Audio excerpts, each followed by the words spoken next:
na asị ga nwere opportunity akwa okwu maka ndị na-asị na egwu wayo gwuo wayo ị na-akọtọsị nwa agụ ata afịa onwe wayo ọhụrụ na-egwuru asị ga nwere opportunity akwuo na maka ndị na-asị na egwu ha wayo mee nke nwe wayo ọhụrụ na-egwuru unu pụtago ọ Highlander nwa agụ ata afịa biri m dị fa na for Michael na for Michael na 05 na sitie na obu 3 sita na ya ba na obukwa open roof ya ndị na-asị ha na-egwu wayo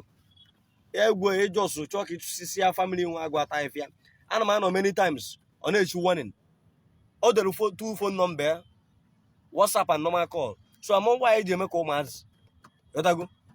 among why eji behave like this ọ na-achọkwu nkọtọsi ya maka na ọ na-ekwu eziokwu ofu na-ekwu eziokwu understand ha mara ebe a na-ekwujọ mmadụ nwa agụ ata afịa is somebody yotago ọ da-asị asị ọ na-ekwu ha moto nwa accident ogosighị na efe mee moto siwu na efe mee moto which is ometụ chassis moto ọ na-olesi mmadụ anụbụ m nwa agụ ata afịa lesi moto su na ometụ chassis asị ka ọwụ adị ife ọhụrụ imegide eje go moto o wee chassis problem nwanne ga-etufuo moto ahụ maka na mbọsị ọhụrụ iji enwe nwa accident ọnwụ yotago nwa agụ ata afịa na-egosi pump and plane ife mee moto so ama ebe anyị ji eme ka anyị bie behave apụta ya na-akọtọsị afọ ya na-ekwugheri gasị n'azụ ya ma ndị ara akpọ na fon na-akụghị nna anụ dị ka ọ na-ewu m ma ndị sị na na-egwu wayo a na-egwu wayo wụta ata efu ugwuro mmanụ pụta ọsụ egwuru wayo ma ife a oke ego a kịta na ya onye nọ Naijiria sa na-egwu wayo na ego na oke ego a epụta iwere ego kilo mmadụ pụta go na na na-egwu ịchọ ya afụ vidio kọl ya jọsụ ị na-akụgheri ya afụ vidio kọl ya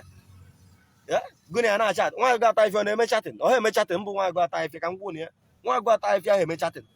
is not doing chatting nwa agụ enweghị chat na tayo ị chọrọ inweta nwa agụ ata afịa kpọọ ya na phone you understand if possible kpọọ ya video call ọ ya aza but apart from chat ha eme chatting maka ndị si na egwu awayo nọmba maka ndị si na egwu awayo nọmba ahụ egwu wayo nọmba nke izi ka m kwuo na ka ọrụ clear +1 651 214 0724 ọ nọmba nke izi second number +1 651 815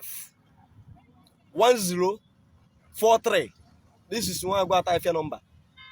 chọọ egbo ya na fon go na aba ekwu ifu nchọ egwu na fon ọhịa pụta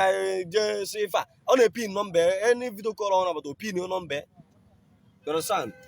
so ka hapụ na ịta na-eti onwe anyị na-agbagharị ya apụta ya na-akụgoro ya na-achọ ka anyị mechie afọ mmadụ onye Chineke te